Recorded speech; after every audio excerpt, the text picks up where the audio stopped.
Hey you guys, welcome back to my channel. तो आज मैं आप लोगों के साथ डिस्कस करने वाली हूँ एमली क्योर डीएस सिरप के बारे में।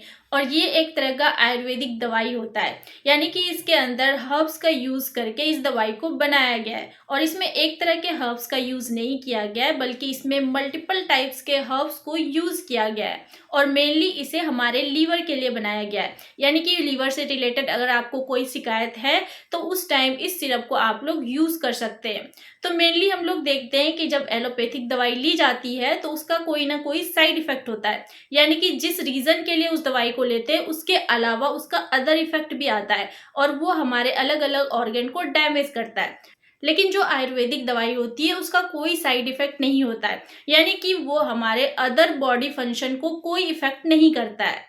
तो एमली क्योर डीएस हमारे लीवर के लिए बनाया गया है। लीवर हमारे बॉडी का मेन फंक्शनिंग ऑर्गन होता है। अगर लीवर किसी रीजन से खराब हो जाता है तो उसकी वजह से हमारा पूरा बॉडी सिस्टम गड़बड़ हो जाता है। इस वजह से हमें अपने लीवर को हेल्दी बनाए रखने की ज़रूरत होती है। अगर आपको भूख नहीं लग रहा है, खाना डाइजेस्ट नहीं हो रहा है, तो कहीं ना कहीं ये रीज़न होता है कि आपका लीवर सही से फंक्शन नहीं कर रहा है। तो लीवर से रिलेटेड बहुत सारी समस्याएं होती है जिस टाइम इस सिरप को यूज़ किया जाता है। कि हेपेटाइटिस एक तरह की बीमारी का नाम है, जिसमें कि आपको वायरल इन्फेक्शन होता है लीवर में और इसकी वजह से लीवर में सूजन आ जाती है, इन्फ्लामेशन हो जाता है। तो उस हेपेटाइटिस को ठीक करने के लिए भी इस दवाई को यूज़ किया जाता है। और जब जॉन्डिस की प्रॉब्लम होती है तो उस टाइम हमारा स्किन एंड हमारा आईज येलो हो जाता है। तो जॉन्डिस में भी हमारा लीवर अच्छे से फंक्शन नहीं करता है, तो उस टाइम लीवर को भी ठीक करने के लिए इस दवाई को दिया जाता है। और जब फैटी लीवर की समस्या होती है, जिसमें कि फैट का डिकम्पोजिशन होता है हमारे लीवर में और लीवर अच्छे से फंक्शन नहीं कर पाता है, इसकी वजह से लीवर फेलियर का भी चांस होता है।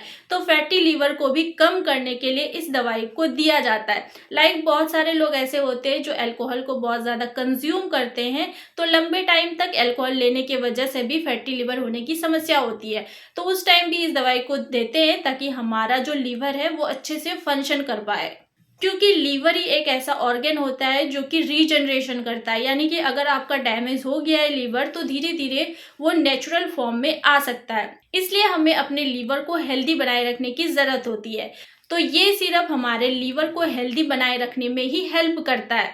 अगर आपको भूख नहीं लग रही है, आपका खाना डाइजेस्ट नहीं हो रहा है, आपको पेट में जलन हो रही है, तो इन सारी समस्याओं को भी दूर करने के लिए इस दवाई को दिया जाता है। अगर हम लोग इसके कंपोजिशन की बात करें तो इसमें आंवला, भृंगराज, हरीटाकी, अजवाइन, बहेड़ा, मकोय, एलोवेरा, गिलोय, तो ये सारी चीज़ें इसमें मिक्स होती है, यानी कि बहुत सारे हर्ब्स को यूज़ करके इस सिरप को बनाया गया है। तो इस सिरप को हम लोग उस टाइम भी ले सकते हैं जब आपको यूरिनरी ट्रैक्ट इन्फेक्शन हो या फिर फंगल इन्फेक्शन हो या फिर कहीं आपको घाव वगैरह हो गया या फिर वायरल इन्फेक्शन आपकी बॉडी में हो रहा है, तो उस टाइम भी अगर आप ये दवाई लेंगे तो उसकी वजह से कोई इफेक्ट नहीं होगा, यानी कि इसके कोई साइड इफेक्ट नहीं है, आप ले सकते हैं। अगर आपको किसी भी तरह की कोई बीमारी है तो उस टाइम भी ये सेफ होता है, क्योंकि ये एक तरह की आयुर्वेदिक सिरप होती है। तो ये थे एमली क्योर डीएस सिरप के बारे में कुछ इंपॉर्टेंट इन्फॉर्मेशन। आई होप आप लोगों को ये वीडियो पसंद आई हो। तो ऐसे ही मेडिसिन से रिलेटेड इन्फॉर्मेशन पाने के लिए आप मेरे चैनल से जुड़ सकते हैं।